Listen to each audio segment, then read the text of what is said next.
Buenas tardes, amigos y amigas, de nuevo. Hablaremos hoy de futuro, hablaremos hoy de hacia dónde vamos, de esta sociedad migaja que creo que se está imponiendo.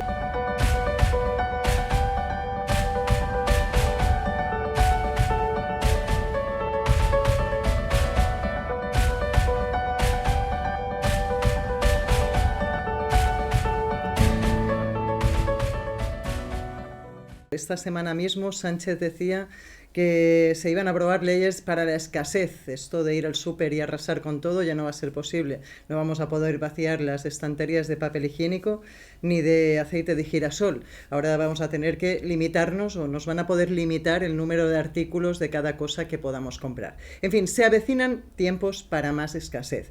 Ya veníamos de una escasez generada por la pandemia. Habíamos hablado, yo realmente me inspiré con esto de la sociedad migaja, con una anécdota con un amigo. Tuvo un problema de salud y asistí. Llevaba mucho tiempo sin ir a los servicios presenciales de salud de este país. Asistí, sí, los virtuales, como todos nosotros. Todos nosotros tenemos esa sanidad minimizada por teléfono, por mail, por plataforma, etcétera. Pero ya no vamos al médico como antes, ya ni siquiera nos atienden de forma presencial. Y si lo hacen, ya os digo, migaja, migaja, migaja. Con lo cual, esa idea me inspiró. Y veníamos de la pandemia.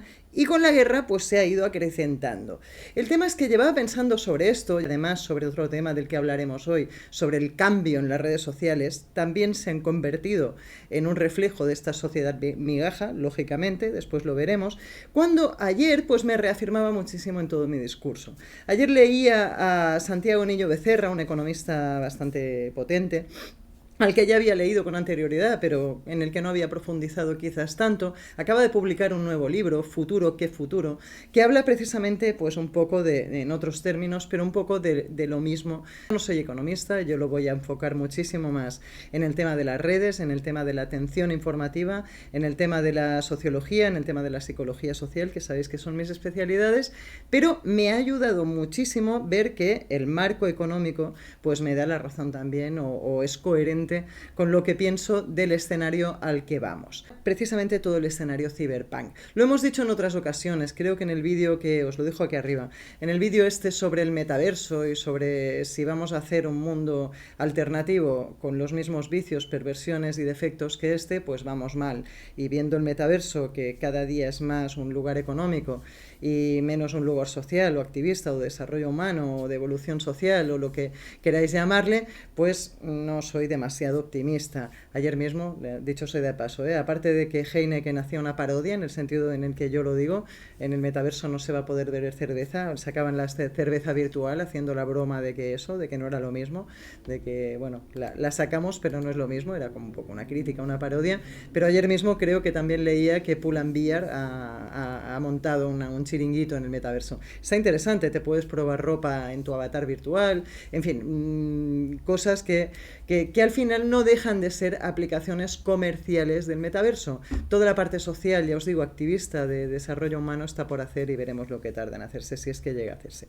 Pues bien, hablábamos de ese tema, de cómo el mundo iba hacia una mercantilización total, hacia un predominio total de las corpos. Si habéis jugado las corporaciones, si habéis jugado este juego del Cyberpunk 2077, pues el tema es ese, lo decíamos también en otro vídeo, los poderes ya no son ni los políticos, ni desde luego los ciudadanos que en otro tiempo, cuando emergió Internet, parecían prometer tanto. Los poderes de hoy en día son ni más ni menos que las corporaciones. Cada día más el dinero, la empresa. En Internet, si no tienes dinero para publicitarte, no eres nadie. Lo veremos un poco también después. De la Internet que yo conocí cuando todo esto empezó en el año 2000, 2007, que es cuando yo aterricé y monté el blog y los canales en los que seguimos ahora, pues cuando yo llegué, por el mérito, por el talento, podías evolucionar, podías prosperar. Hoy en día abrirse una cuenta, aunque vendan esa utopía o vendan ese espejismo a los jóvenes cuando quieren captarles o cuando quieren alienarles, que también es algo que decimos a menudo, pues no es real y es muy difícil hacerse rico o mínimamente ganarse la vida con canales en los social media, en las redes sociales actuales. Ese es mi tema, lo hablaremos después, pero me gustaría ponerlo en el contexto, pues esto, de estas reflexiones, de este libro de Santiago Niño Becerra, pues que me inspiraron tanto. Yo creo que así lo más fundamental sería decir, el escenario es de capitalismo terminal, o sea, el capitalismo va, yo creo que va a morir matando de alguna forma, ¿sabéis?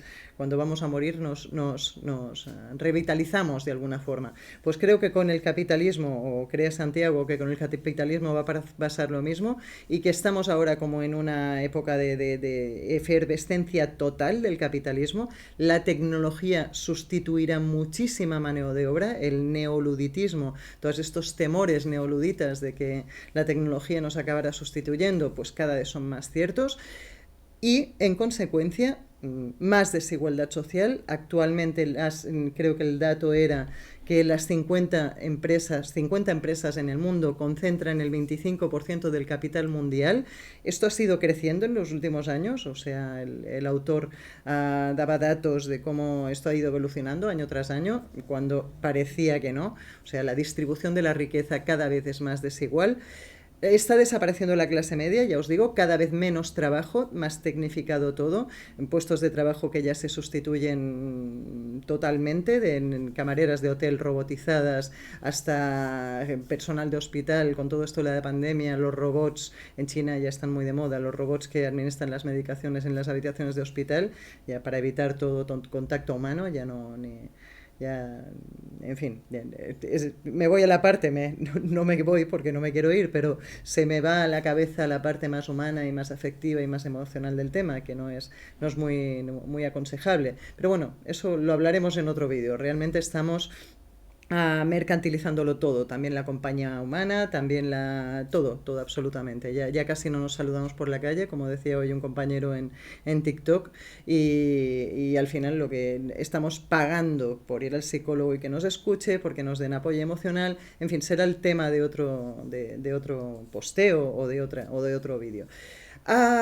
Pero en esta evolución tendemos a ver como dos polos sociales: los que trabajan, que son o del alto sector tecnológico o muy especializados en tecnología, o muy especializados también en cuidado humano. Va a tener que seguir habiendo médicos que, aunque el robot sea el que opera, va a tener que seguir habiendo detrás un estratega de la operación de alguna forma. Pues vamos a estar entre esos dos polos de muy poquita gente trabajando y muchísima masa social desempleada, sin hacer nada, sin recursos económicos, etcétera. El locutor, el entrevistador, le preguntaba lo que yo llevaba pensando también. Entonces va a venir una revolución social, porque ya se sabe que pobreza, paro juvenil, etcétera, suelen desembocar históricamente en revoluciones sociales. Y él contestaba que va a haber 3 estrategias de este capitalismo terminal para mantener la paz social. Y cuidado, porque aquí viene lo interesante y lo que siguió oliéndome absolutamente a Cyberpunk y a toda la distopía futurista, no solo del juego, sino también de la literatura Cyberpunk al uso. Desde Neil Stephenson podéis consultar en internet, ponéis cultura Cyberpunk y veréis muy buenos artículos al respecto, incluso alguna novela que podéis leer al respecto y en la que os sentiréis bastante identificados. También en novelas de ciencia ficción como las de Orwell o como Un mundo feliz de Huxley o estas cosas.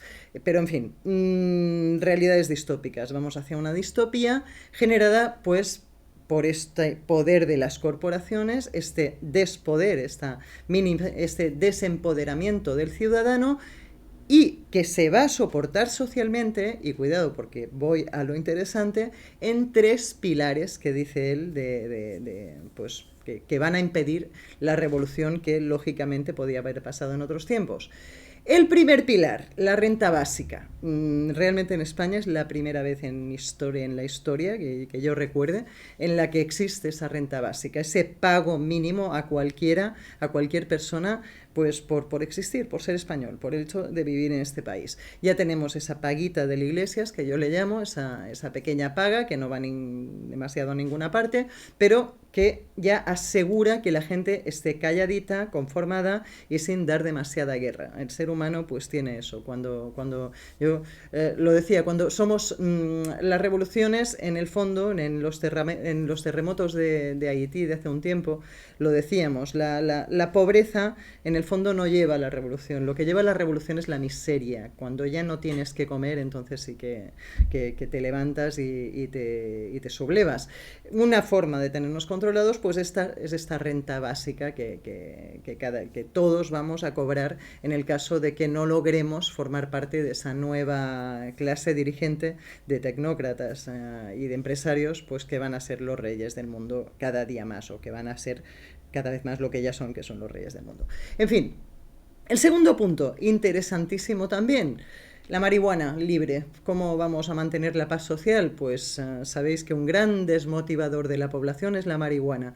Hay por ahí un compañero youtuber, Cuellilargo se llama, mi hija me lo recomendó, con 20 y pocos años, hace unos discursos sobre historia muy interesantes, críticos, muy vinculados a los valores humanos, éticos, que yo también defiendo, o sea, suelo estar bastante en línea con su discurso, lo podéis consultar, y que hablaba de que una de las cosas para el activismo, de cómo hacer activismo, es mantenernos sanos, mantenernos despiertos.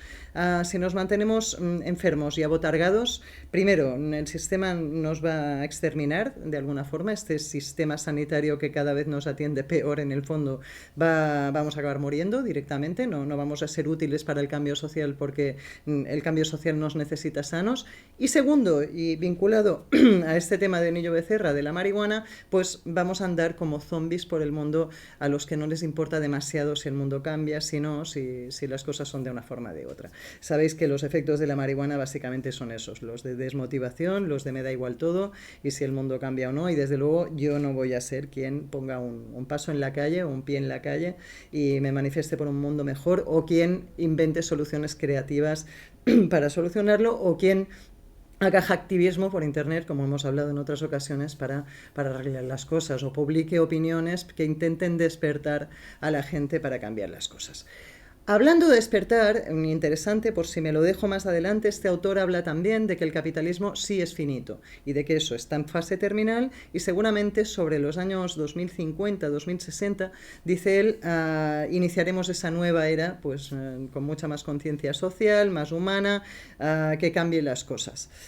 Y precisamente en ese luchar hacia ello, en ese intentar liberar al ser humano de todo de esta distopía, al final está el tercer punto en el que voy a ampliar lo que decía el autor. Él decía que el tercer punto es el ocio gratuito, o sea, primero renta básica, segundo marihuana y tercero ocio gratuito. ¿Cómo vamos a estar calladitos también? Pues eso, viendo maratones de series en Netflix que nos ocupen las horas, jugando a videojuegos 16 horas diarias para no tener que pensar demasiado y realizarnos y ser héroes y salvar mundos virtuales y dejar el real, pues eso, pudriéndose cada día más. Si veis la película Ready Player One, que sabéis que hablamos también a menudo de ella, pues os daréis cuenta de ese escenario, etcétera. O sea, ocio gratuito, perder el tiempo en las 1000 cosas, o gastar el tiempo, entretenernos en 1000 cosas para no despertar, o para retrasar ese despertar del ser humano, que al final es inevitable, ¿eh? Esa es una idea interesante también.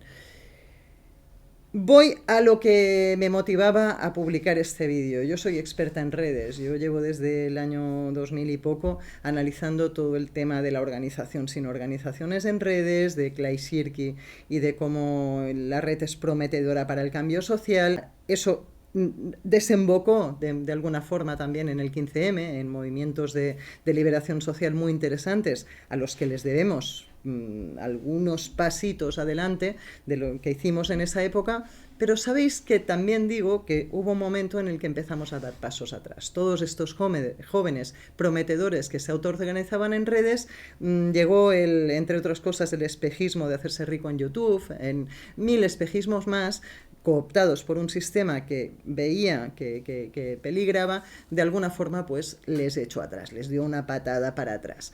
En esa patada para atrás hemos ido tan para atrás que ya sabéis, y si no lo sabéis os lo cuento, yo por temas muy personales que no voy a contar aquí, he estado los 3 últimos años o 4 un poco out de redes y de cosas, el mundo real, y mi familia pues me ha pedido que estuviera más en otro lado. Cuando he vuelto, de verdad, esto es otro mundo, es un mundo totalmente dominado por la publicidad. Por la publicidad, por el spam, o sea, realmente es muy difícil tener mucho cuidado con los timos por internet. Hoy leía que la mayoría de los timos empiezan con un correo electrónico, o sea, especialmente en el correo electrónico, el 80-90% de los timos empiezan por ahí. Oportunidades de ser rico en 2 días que nos lanzan constantemente, pues casi siempre son pues intentos fraudulentos de aprovecharse de los demás. El tema de la criptomoneda, el 80% también son iniciativas fake en las que inviertes, después desaparecen y te dejan a 2 velas. En fin, cuidado porque la red que yo conocí, que era ese entorno de liberación, de opinión ciudadana, de tecnologías del empoderamiento y la participación, les llamábamos entonces así a las redes sociales, siguen teniendo algo de eso, pero se han pervertido de alguna forma, se han vendido a ese capitalismo de alguna forma, de una forma espectacular. Miedo del poder, de perder el poder, ya lo sabéis, también lo hemos hablado así, control de las redes por parte del poder político. Todo ello obviamente favorecido por la empresa. Las redes sociales al final no son más que empresas, incluso las que primero prometían tanto como Twitter, que tenía un crecimiento más lento, hoy en día es un lugar bastante también habitado por la publicidad, menos que otras todavía, pero no como Meta, que ya está sufriendo sus consecuencias. Pero eso, realmente todos se han puesto de acuerdo para un poco ayudar a perpetuar lo que ya había, para ayudar a darle unos años más de vida a este capitalismo, pues que según algún sociólogo japonés, no, ahora ahí os dejo el nombre, El fin de la historia, es una idea muy interesante acerca del capitalismo, la podéis leer en ese autor, y ya os digo, apostaba a que es un sistema tan bien hecho, tan socialmente preparado en base a cómo somos de verdad, en base a la biología del ser humano, de la supervivencia, de esta supervivencia darwinista, de competitividad entre nosotros, está todo tan bien planteado, pues que es el fin de la historia, que no hay sistema alternativo. Pues bien, creo que tuvieron miedo de que quebrara con todo este movimiento social de los principios de Internet, del 15M, del Occupy Wall Street, de todo eso. Pusieron algunas piedras o palos en las ruedas a todos esos movimientos y han recobrado el control totalmente e incluso lo han incrementado a base de algo muy fácil, que es el administrar o el dar a los poderosos altavoz en estos medios sociales que gestionan al final una atención que es escasa. Vivimos también momentos de escasez de la atención. En las redes sociales somos muchos, estamos muchísima gente, todos opinando, todos escribiendo, todos aportando, todos creando. Todo el mundo quiere tener su pequeño pedacito de gloria en las redes. Pero los que están siendo más escuchados, y me encantaría saber el porcentaje, esto los economistas si me echáis un cable, si no lo investigaré, algún día os diré el porcentaje de la atención que copan los grandes medios o los políticos o quienes tienen el dinero para invertir en elevar ese volumen de su mensaje. Lo decía esta mañana en un TikTok que he publicado, así muy sencillito, en 3 minutos.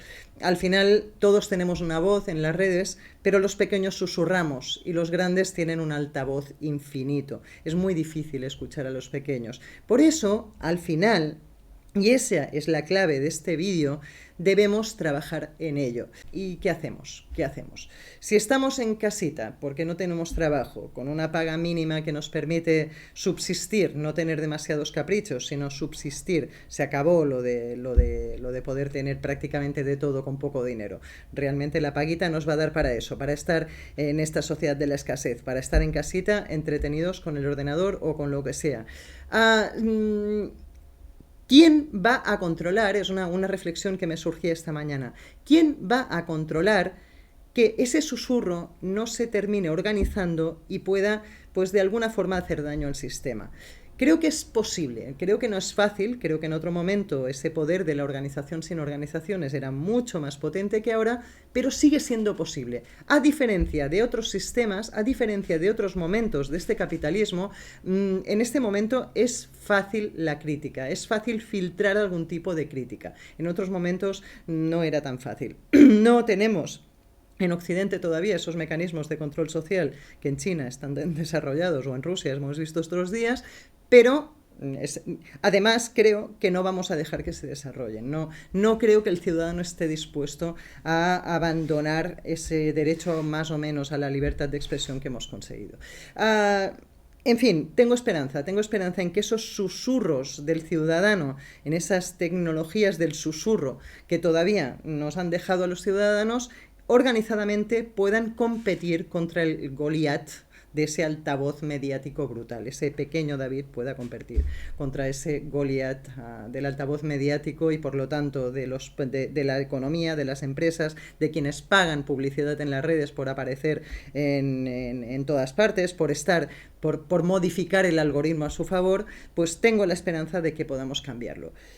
¿Cómo? Pues de momento he pensado en dos posibles estrategias muy fáciles de prever. La primera, elegir las redes en las que volcamos nuestros esfuerzos. Al final yo siempre os aconsejo tener una red propia. Yo tengo el blog y ese es mi hub, esa es mi base y a partir de ahí ya voy diseminando temas en una y otra red.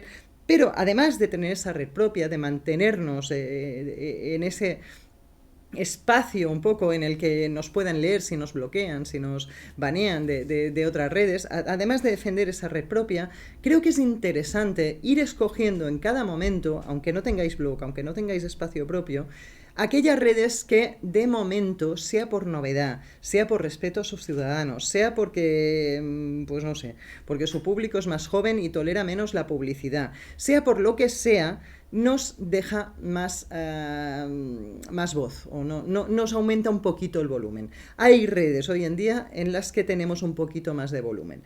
Vamos a ir una por una. Meta, fácil además, no me voy a alargar mucho. Meta y todo su entramado poca visibilidad nos da comparada con las que nos daba hace muchísimos años. Yo creo que tengo 25.000 seguidores en Facebook y cada posteo pues me hacen like 2 o 3 y a veces me comenta uno. O sea, realmente muy poquita visibilidad en las páginas de Meta, en las páginas de Facebook. En los perfiles un poco más, pero aún así los algoritmos no favorecen precisamente a los pobres, favorecen a los que invierten y hay que invertir muchísima cantidad de dinero en publicidad para que lo que publicas se vea, para captar esa atención, para que Facebook te dé el altavoz, para que te deje en el altavoz tenerlo un ratito en la mano, que al final yo creo que la metáfora del altavoz es buena. Por otro lado, Twitter también ha cambiado. Yo creo que tengo 65.000 seguidores también en Twitter o 58.000, ya no me acuerdo. Van bajando porque Twitter yo creo que en el fondo es una red que va en un declive pequeñito y progresivo. No sé, los datos apuntan a eso, sobre todo en cuanto a uso. Pero de todas formas, Twitter en cuanto a uso, usándolo muchísimo, lo mismo, o sea, en Facebook, mira, tengo pocas visitas y tengo pocos likes, pero por lo menos no entro mucho. En Twitter, que es una red en la que cuelgo pues una media de 5 o 10 enlaces diarios, la participación que obtengo, pues igual en los que más triunfan será de 10, 15 retweets, likes, comentarios, etcétera, pero en la mayoría yo creo que es que no llegan ni a visualizarse demasiado, no sé, no he tirado de analíticas, lo haré un día de estos, pero no creo que sea una cuestión mía. He visitado perfiles de otros compañeros, compañeras, pues con 100.000 seguidores, con muchísimos seguidores, y pasa un poco lo mismo, que volvemos a ver que el altavoz se lo están dando a los medios y el altavoz se lo están dando a quien paga en publicidad. No a los ciudadanos de a pie como en otro tiempo era habitual. La red que más me está gustando últimamente, aparte de YouTube, que creo que también más o menos te da cierta visibilidad, los algoritmos tampoco nos favorecen, pero bueno, también hay que tener en cuenta que es una red de gente joven, que el tipo de contenido que triunfa es el contenido más bien tonto asociado a lo que nos gusta cuando somos jóvenes, etcétera. No la juzgaré tanto en ese sentido, pero además de YouTube, también TikTok creo que, a pesar de ser para gente joven, es prometedora. En el poco tiempo que llevo en TikTok estoy bastante contenta. El otro día Cristian Espinosa, un contacto mío en Facebook, me decía lo mismo. Decía que le daba la sensación de que TikTok estaba en su algoritmo priorizando más a la voz del pueblo. Y sí que me está dando la sensación de momento que lo hacen así. De momento es la red en la que podemos estar. Estrategias, por lo tanto, para afrontar esta o para subir el volumen en los medios. La primera, buscar redes alternativas que nos faciliten las cosas.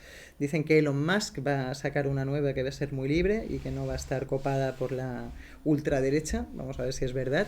No sé si será verdad, pero en todo caso, cuando veáis una nueva red que lo está haciendo bien, creo que es momento de migrar hacia ella. O sea, punto 1, no nos quedemos obsoletos en redes que ya no nos están reportando satisfacción, o sea, que ya no nos están dando voz, que es para lo que vinimos a estas redes. Punto 2, y más importante, porque al final creo que de las actitudes humanas es lo que más puede hacer cambiar este mundo. Pensaba en el término sororidad, me gustaba especialmente ese término, soy mujer, será por eso, pero no se aplica a los hombres, y en este caso no se trata de feminismo, ni de hombres ni de mujeres, se trata de la fraternidad entre los pequeños creadores. Debemos apoyarnos entre nosotros, así de claro. Creo que es momento de ser más generoso que nunca con nuestros iguales, como en la sororidad, te caigan o no bien. La sororidad es algo muy que se dice mucho, o sea, te caiga o no bien la mujer en la que vas a defender. La historia es que desde el punto de vista de que está en situación de desigualdad, hay que defenderla. Pues esto es un poco lo mismo. Todos los microcreadores estamos en las redes en situación de desigualdad. Estamos susurrando cuando tenemos al lado los altavoces de unos y de otros que pagan y que nos machacan en cuanto pueden. Si os fijáis, en los periódicos, los medios oficiales raramente te ponen un enlace en sus medios, por ejemplo. Es una cosa curiosa. En cambio, los pequeños creo que deberíamos jugar a lo contrario, a enlazarnos entre nosotros, a vincularnos, a retuitearnos, a citarnos y a ayudarnos a crecer. Creo que es la única forma de hacer frente a todo ese aumento de la desigualdad, paralelo a esa desigualdad económica también en aumento que dibujaba Niño Becerra y que, pues, contra la que deberíamos poder luchar e intentar adelantar el momento de ese cambio hacia un mundo más comprometido, más social, más humano, más empático, etc. Dejo ya una última reflexión y es en este último sentido. Hoy pensaba en esto, en un mundo más fraternal en las redes y al final también en un mundo más fraternal en la calle. Todos vamos a vivir las consecuencias de esa escasez, con lo cual seamos amables unos con otros, seamos más empáticos con nuestros allegados o con nuestros congéneres a los que les ha tocado vivir también pues esta época mucho más dura que otras. Muchísimas gracias por vuestra atención de nuevo. Y nos vemos pronto. Ya sabéis, si queréis apoyarme, no por el discurso anterior, pero esto ya sabéis que todos los que publicamos algo en YouTube lo decimos. Ya sabéis que os podéis suscribir, a poner la campanita para recibir las actualizaciones, etc, etc, etc. Pasad buen fin de semana.